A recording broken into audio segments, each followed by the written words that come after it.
अरे सुनना संगी एमे आई से एक झलमा वाली परी पहली नजर मन दिल ले गए।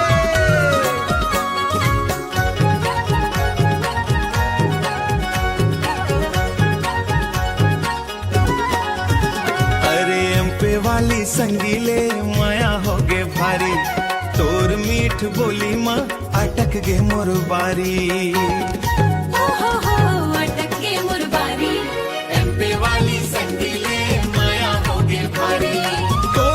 देख के धड़के दिल हमर भारी एमपे वाली संगीले माया होगे भारी तो संग जिंदगी बिताबो बातें मोर प्यारी। मैं छत्तीसगढ़ के छोरा बात करे निराली तोर मीठ मीठ बोली लागे मोला मत वाली तोर संग हंसी खुशी घूमो दुनिया सारी माया होगे रे मोला तोर संग वारी।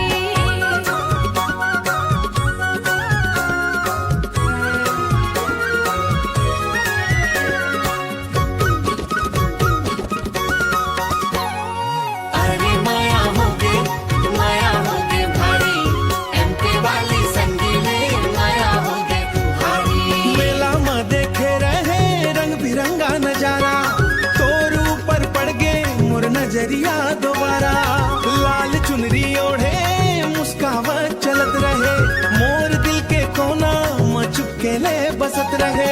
मोला देख दे मुस्कावत का बरहस मन के बात लाते बतावत काबर नहीं हंस तोर आँखी के इशारा समझ गे माया भारी अब ते मोर संगी मैं तोर संग वारी। छत्तीसगढ़ तक माया के डोर बंध गए तू दिल के कहानी आज के रंग रंग एम वाली संगी ओम वाली संगी तोर माया में पड़ के मोर जिंदगी छत्तीसगढ़ वाला छोरा ओ माया वाला छोरा तोर बिना लागे नहीं बोला कोई छोरा माटर बाजे भिंडिना दिल बाजे झनझना तोर मोर माया के बाप गाँव गाँव में गूंजना नर्मदा के धार जैसन तोर माया निर्मल तोर संग रहते संगी मोर मन हरदम चंचल।